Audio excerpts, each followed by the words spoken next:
على تواجدكم معنا في الجمعية الاقتصادية هذا المساء. كما يسعدنا أن نرحب بضيفة مميزة هي الدكتورة فرانسيسكا ريكاناتيني. الدكتورة فرانسيسكا ريكاناتيني هي كبيرة اقتصاديين في البنك الدولي، وهي أيضا عضو في مجموع الاتحاد الأوروبي في الهيئة المعنية بمكافحة الفساد. الدكتورة ريكاناتيني سوف تسلط الضوء اليوم على أفكارها فيما يتعلق بمكافحة الفساد وتطبيق قواعد الحكم المؤسسي السليم في قطاعات الدولة. الجدير بالذكر أن الدكتورة ريكاناتيني موجودة على هامش فعالية تنظمها الهيئة العامة لمكافحة الفساد بالتعاون مع البنك الدولي. هذه الفعالية بعنوان تستمر على مدى يومين أعتقد، وهي بعنوان مكافحة الفساد تحديات وطنية وخبرات دولية. أيضا أحب أن أشير أن ندوة اليوم هي ضمن سلسلة من الندوات التي تنظمها الجمعية الاقتصادية لموضوع إصلاح القطاع العام. من هذه الندوات على سبيل المثال الندوة التي كانت بعنوان 4 سياسات لإصلاح القطاع العام، الندوة التي كانت بعنوان جزء من كفاءة، الندوة التي كانت عن إصلاح منظومة التعليم في دولة الكويت، وأيضا كان هناك ندوة قدمها الأستاذ عبد الوهاب الزيني في يناير الماضي حول هيئة أو بالأحرى إطلاق هيئة مكافحة الفساد. ما أحب أطيل عليكم، لكن أيضا أستغل الفرصة لأعلن على هامش هذه الندوة إطلاق إصدار جديد للجمعية الاقتصادية بعنوان نحو إصلاح القطاع العام في دولة الكويت، وهو برنامج عمل حكومي مقترح من الجمعية الاقتصادية لتطبيق سياسات الإصلاح الإداري في القطاع العام. I think we're going to switch to English to welcome Dr. Rikantini. Dr. Rikantini is very welcome in Kuwait and in the Kuwait Islamic Society. As I mentioned to you earlier, we have a special interest in the reform of the public sector. And as I mentioned to you, the topic you talk about is God-given to us because it improves the debate and it stirs questions and it engages the citizens and the experts. So I wish you a happy or a successful presentation, and I leave the floor to you. I think it's going to last 45 minutes, and then it will be followed by Q&A. Thank you. Thank you. Let me see, at least for the first few slides, I apologize. I've been sitting all day, so I hope that you allow me to stand and make my presentation closer to the slides. First of all, thank you to the Kuwait Economic Society to allow me to come here tonight and to share our experience about what we have learned over the past more than 2 decades, trying to improve governance and the public sector around the world. What you will see tonight here is the experience and the initiative that have been implemented over the past 20-25 years. And as the title suggests, the glass it's only half full. There is still an half empty glass of challenges that lies ahead when we think about improving governance in a country. Let me start on if I can, given that it's late in the day, with the light note. And I'm doing this in a way to help to understand how we think about governance and how we think about changing governance in a country. So I'm sharing with you an experiment that we did at this stage with more than 6,000 people from all over the world. And we did this experiment to try to see how important it could be the role of transparency and accountability and the role of incentive. I'm an economist, so incentives in the behavior are very important to us. So this is the question that we pose to colleagues and practitioner economists and none like yourself. You're going home after attending this workshop. You're the last one leaving and you're in a parking lot. You walk next to your car and next to the door, the driver's side door, there is an envelope on the floor. Inside, there is money. $2,000. Unmarked. Not a check, money. What do? You have three options. You immediately take the envelope, put it in your pocket, go home. It's a little gift. Nobody will claim it, right? Or you pick up the envelope, go home, talk to your spouse, think about it overnight. What will be the right things to do for you? Or you take the envelope and immediately give it to the person managing the parking lot so that maybe they can find to whom this money belongs. Three options. People that participate in this express their opinion anonymously. We only recorded the country of origin, the gender, and to some extent the level of education if they wanted to share that information. So I put some interesting color just so that to give you a sense. 50% of us is not sure about what to do. A third wants to return immediately the envelope, and about 17, almost 20% will keep it. Now let's do the same experiment, but this time you are in one of these fancy parking lots that they have a camera for security, for your own protection. So if something happens at night, it can be recorded or security can intervene quickly. And now there is a chance that that little security camera might have recorded you picking up the envelope. Not stealing, just picking up something that was next to your car. The chance is 30%, so it's not very high. So what would be the answer?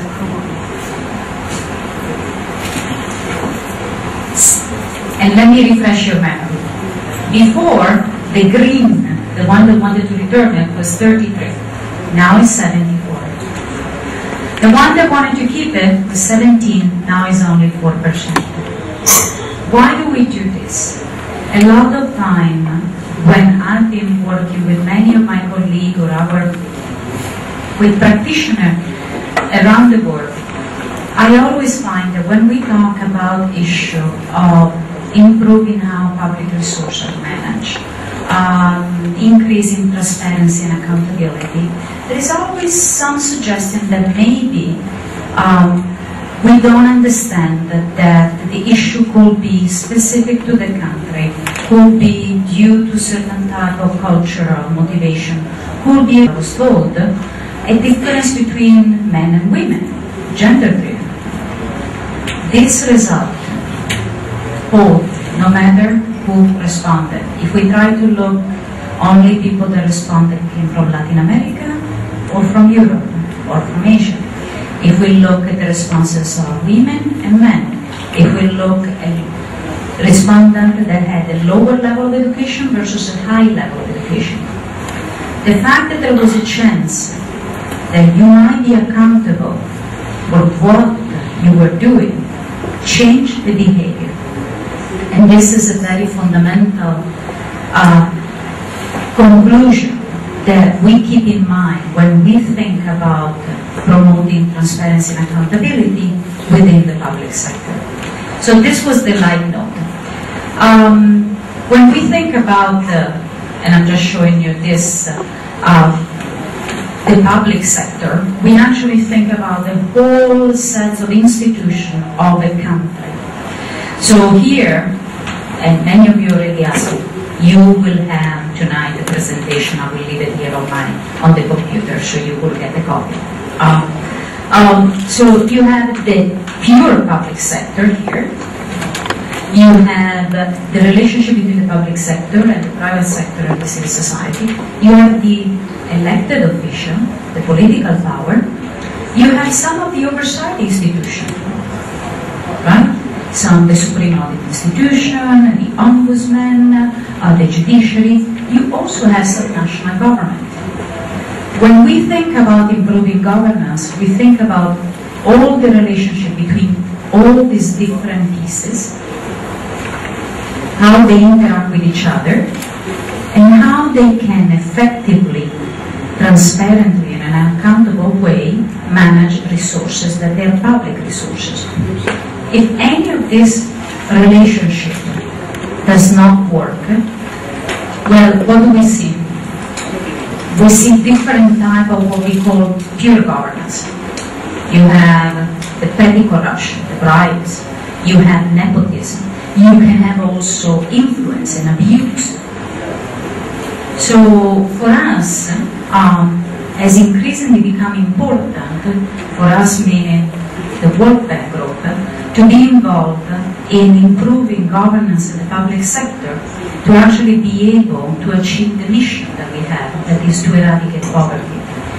And if it wasn't clear why, for a development organization, this is important, let me just show you this that shows some very basic fact. Where you have corruption, you have greater inequality.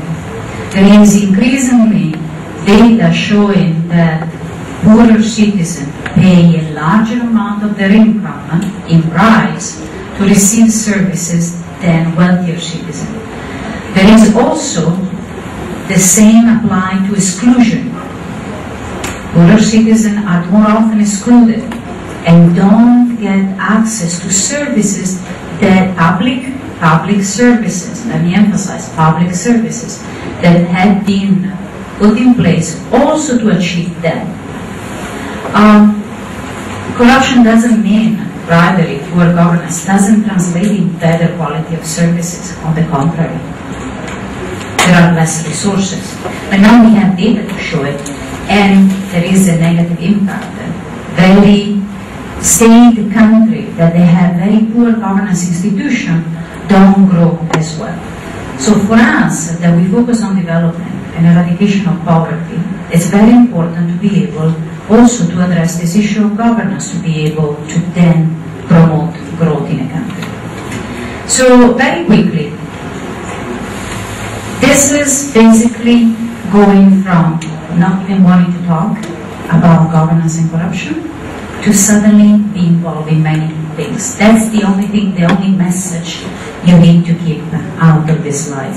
Until 1996, when then President of the World Bank, Jim Wolfenson, publicly condemned the cancer of corruption and poor governance, nobody was talking about governance and corruption as a problem that will affect any development strategy that we have. And since then, we've done a lot. So it might be that we have achieved some result, right? We work at different levels. At the country level, supporting a country to improve the public sector, to improve the judiciary, to improve access to services, to strengthen citizen participation, to strengthen the business environment. We also work on specific projects, on a specific dimension. And we also work at the global level, promoting partnership and global alliances so that we can share knowledge. And hence, we have multiple ways to work. As I say, traditionally we work on public management issues, so how to improve everything that has to do with the management of resources within the public administration. But we also try to improve how the business environment operates, the private sector. And at the same time, we also support the development of and the strengthening of the oversight institution and civil society. We then also focus at the local level to make sure that change comes from the bottom up. And we realize that there are some issues that are very specific to certain sectors because of the challenge of the sector, of the structure of the sector. And therefore, we are engaged also at the sector level. So, we found a solution, right?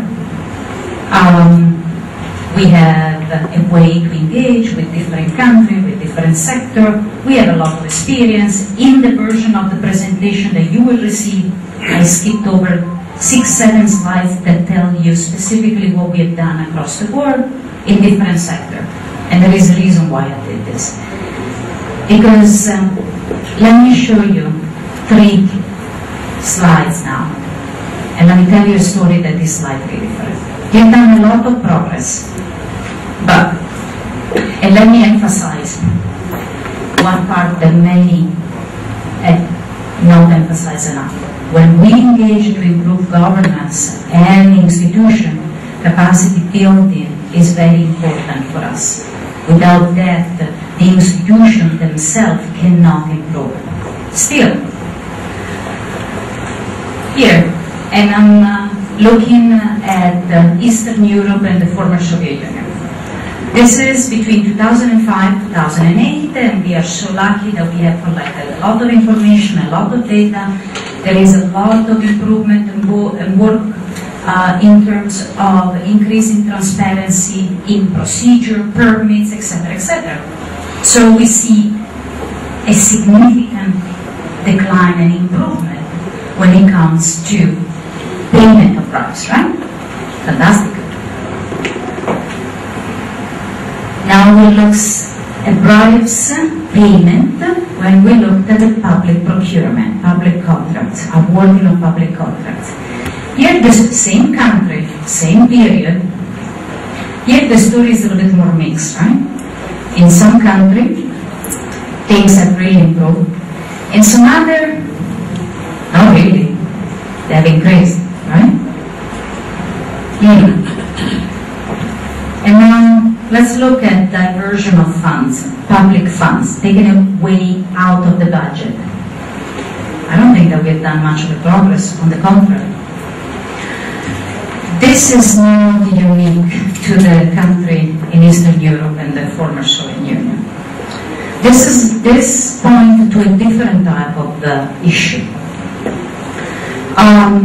What we have realized is that yes, we made a lot of progress. We understand better mechanism and structure of the state institution. But at the same time, we have realized now, and when we think about governance and corruption, this is a very heterogeneous challenge. What do I mean? There is not one solution that can be applied to all the countries.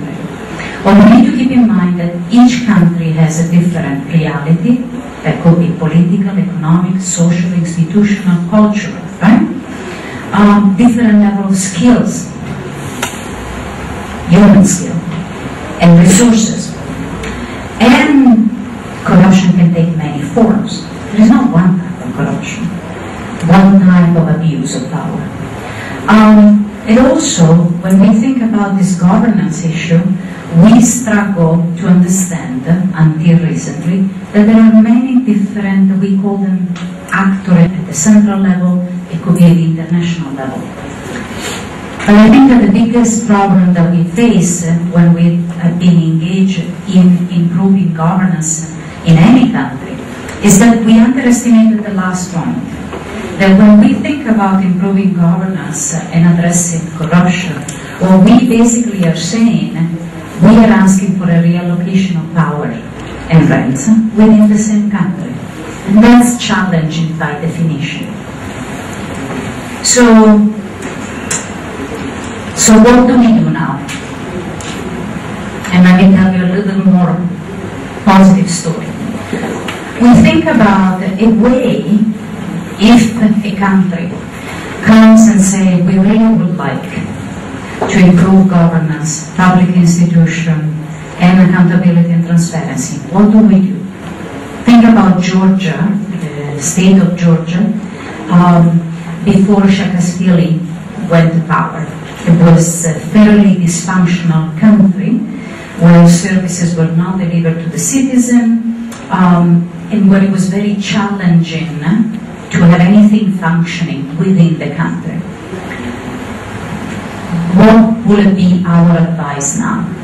And what we realize is that we have to be very pragmatic, focus on what is the reality of the country at that point in time, very specific about understanding the political, legal environment of the country and how we can operate it and how much support there is for each reform that we are suggesting. We also need to have flexibility, because when we think about improving the public sector, improving governance, we're not thinking about changes that will happen over time. These are institutional changes that often happen in the medium-long term, which means that the same reform that was probably approved 2-3 years ago will still be in process of implementation today. And if you allow me, from a country like myself, like Italy, I will have seen at least 6 to 8 governments in 3 years, right? That type of change requires flexibility in the reform you are implementing, requires dialogue with every part of the government to guarantee continuous support for the reform that you are implementing. Understanding the political environment and the potential risk of implementing in the medium-long term an institutional reform is very important. It also brings to these 2 points. Often we focus on either the very addressing the crises that are happening today only, addressing what is the most pressing demand, or we focus on something that is so complex that will change in 5-10 years. And we, meaning again the World Bank, we didn't quite appreciate the importance instead to embrace a mix of potential objectives. Why do you need both? You're going to need support for this change that you promote in a country to improve the public sector. And who is going to support this change? Citizen in the business sector. Why will they support it if they've lost any confidence or trust in the state? They will support it if they see some type of positive change happening immediately, some concrete change. And that can happen quickly, while the more profound and more difficult reform can happen in the medium term. So you start changing quickly what you have the degree of freedom to change quickly, while you also implement a more longer term vision. If you have a chance to look, there is a very useful publication that summarizes all the reform that took place in Georgia in the public sector. And there, President Saakashvili did exactly this. Overnight, he fired all the judges, all the police, and made them take a new exam to see if they were qualified. It also introduced a way to get licensing and permits through a computer, not through a person, reducing the possibility of abuse and reducing the layer of the bureaucracy. That was in an attempt to send a signal of his commitment to improving the public sector. While he was doing this, he was also thinking about increasing transparency and improving the civil service within Georgia. But that couldn't happen overnight. He introduced a system based on merit and evaluation for every civil servant, but that will take time to be implemented. It introduced an income and asset disclosure declaration that civil servant and elected official needed to submit it annually and needed to be verified. Again, that took 12 months to bear fruit. But in the meantime, it was sending the right signal that certain things that was possible, they were already changing. That created that type of confidence and trust between the government and the citizen and the business sector that is so important when you are trying to really change the public sector and the state institution in a country. It also, and I think that this is, as I was mentioning before, it shouldn't surprise you to see it here, it also focused on capacity. Capacity starting at a very young age to make sure that there is an increased capacity over time. Capacity within the public administration, but also focusing a lot on the youth. So, these are our three remaining challenges. What I was describing to you just now, the fact that when we think about poor governance, we deal with a problem that is very heterogeneous, depending on the country, depending on the point in time. The same country today might be very different 10 years down the road. It's about sustainability. When we tried to really implement this type of reform, it's very difficult, it requires a lot of effort, and the sustainability is this idea that there will be continuous support despite the challenges, despite the setback, by citizens and by the business sector to continue to change and improve. And that type of support can only come when there is an open dialogue. There is also something that I added here as a third challenge, implementation gap, and I will tell you what is that about. So when we think about heterogeneity and sustainability, I describe a little bit what had happened in Georgia. But let me show you a little bit what we have been doing in some country that have come to us and ask us for advice and say, we really want to change how the public sector is operating. And in this sense, we have tried to apply all the concepts that I was sharing with you. We have tried to develop a strategy to improve the public sector and state institutions in a way that also support very much a partnership between all the different stakeholders in a country. So the government, the civil service, civil servant, citizen, and the business sector all together.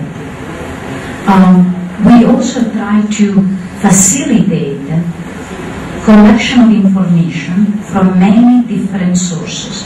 Why? Because I think that it's very important to realize, as I was mentioning before, that each country faces slightly different challenge. And to come, for any of us to come in a country today,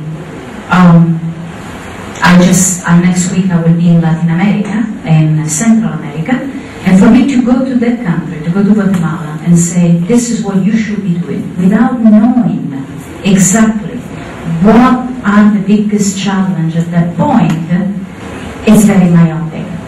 And what we realize that is very important is to gather information to understand which institutions are working well, which institutions are not working well, which will be strengthened in which dimension, and which are the priority for us.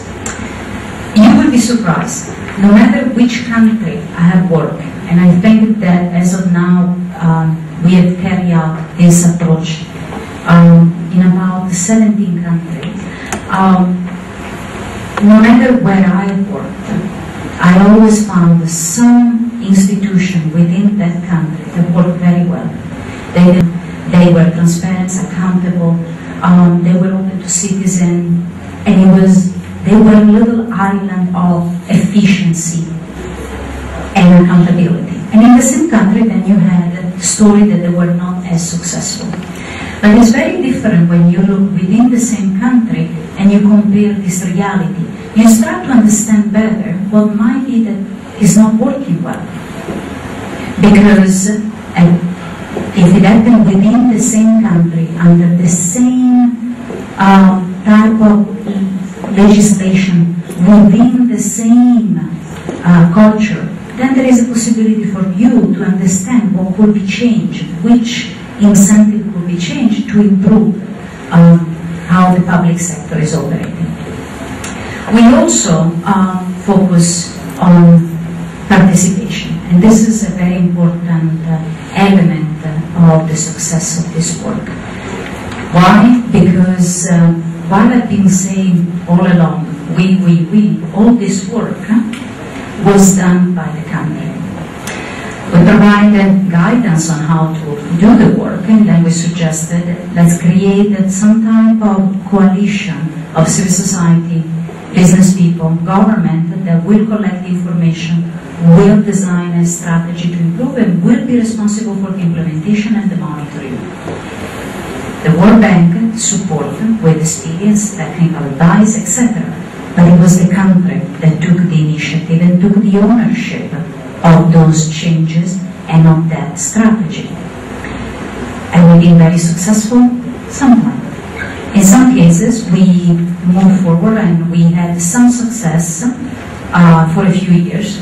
And there was a change in government and we had some setback, and now we are going ahead again slowly. But this is a long process. Let me give you two examples from Latin America.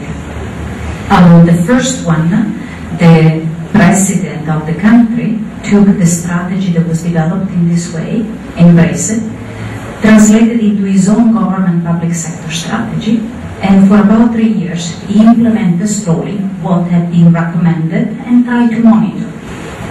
There was a political change, lack of, not as strong of a support as we had expected, some additional international crisis that affected the country. The president changed, the strategy has been put aside. But the capacity is there. Now the country has contacted us again, asking, now we've gone this far, now there have been a hiatus or a few years, but can we pick up again from where we left and think about redoing this process and continue the path toward improving public sector? So this is actually a fairly good story. There is a less upbeat story, still a country from Latin America. There was a very profound crisis that affected the top of the government in a very profound way. There was an interim president that contacted us and asked us in 6 months, at the time of his mandate, while they were electing a new president, to help them to put together a strategy. We did it this way. Everybody was involved, the strategy was very participatory, there was a lot of enthusiasm. When the new president was elected, he said thank you very much, took the strategy, put it aside, never implemented again. At the same time, because we had done it, involving every possible stakeholder in the country, we had also involved the National Statistical Agency of the country. And remember, we collect data, right? So they had helped us quietly, without saying anything to us. I discovered this 7 years later. They continue to collect some of the data that we had suggested that were important to monitor quality of services, access to services, to be able to understand how to improve the public sector. I found out because 7 years later I see a paper published on data that looked very familiar, and it was 7, 8 years of data from this country, and I was very surprised. So we had planted a seed that slowly had started to grow despite the adverse political environment. And now, there is a different type of engagement. We are talking and they're thinking about starting to address some of the challenge that they weren't ready to address at that point. Because the fundamental issue is really for the country to take ownership and leadership of this process. It cannot be imposed by anybody outside. It has to come from within. We can share experiences from other countries, but at the end of the day, it's something that if the country is not ready to embrace and change the system, it would not happen. So I just want to touch the last, the implementation gap. So let me show you this thing about implementation gap. That is the last topic I wanted to talk. So I was saying that, you know, we made some progress, but we have these challenges, three, about heterogeneity, sustainability, and implementation gap. And they all refer to different aspects. What I'm showing you, and I will show you for Latin America and then for Africa, it's something that was calculated by some colleagues that decide to look. They quite couldn't understand. They were going to countries around the world that had this, on paper, these amazing laws in terms of transparency, accountability, anti-corruption, you name it, because you could see the law. The law had been approved, passed by the parliament, but things were not working as you would expect it. So I only pick, if you go to this NGO called Global Integrity, globalintegrity.org, you will find everything that they have there all published. I just picked some country and some of the laws that they have looked at it, just to be a little bit provocative. And you can see that in some cases they have laws that they're, you know, this is a score out of 100. So Argentina get the score of 100 out of 100 for the anti-corruption law that they have on the book. Unfortunately, they're not implementing much of it. So look at some of the other countries, they're having the same issue. There is a lot of gaps between what is written in the books and what is implemented. What we call between the de jure, and de facto. And that's another challenge that we are starting to realize is very important when we think about improving governance. And this is the case again, this is the data from Africa, Sub-Saharan Africa. You have many countries that receive a very high score. They pass these fantastic laws. Nobody used the laws. It's a check often. We pass a law, the law was as it was suggested, however, nobody used the law is not implemented. This implementation gap has a certain effect, because if you continue to do things as they were in the past, this doesn't help. So, I wanted to stop here and just sum up these 3 points that I have made. We made a lot of progress, it is true.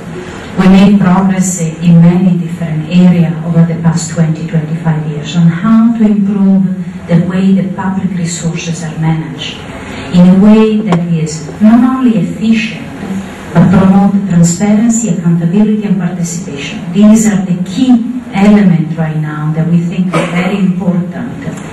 But we need to keep in mind that when we think about governance, we think about the problem that is very different depending on the country, depending on the point in time in which we are looking at the same country. And we need to think about the policy measures that they are very specific and targeted to the problem that the country is facing in that point in time, or rather to the problem that the country has decided to address at that point in time. Because maybe the country doesn't want to address all the governance issue, not only governance in a certain sector or a certain aspect of governance. We also need to think about how to sustain these reforms over time. This is not easy. This doesn't take 3 months, 6 months. This takes much longer. And so this aspect of thinking already, planning already today, how I'm going to make sure that I will have the support of the different parts of the state, of the citizen, of the business community to continue this process of change and growth, it's very fundamental. And also, we need to think about reform that they are not just on paper, but they focus on how to implement the reform to make it operational and concrete, rather than just be an abstract concept. And this is really very important. And for us, this is what has been the most important message. to be pragmatic, to be concrete, to make sure that including different stakeholders in a country translate in the support that will be needed, and to focus on understanding the specific and particular problem that the country is willing and committed to resolve at that point in time. I will stop here for questions. Thank you very much. Thank you, Dr. Ricantini, for this interesting presentation. I'm sure the audience has developed a number of questions. Before opening the floor, I will ask that the interventions be strictly questions and not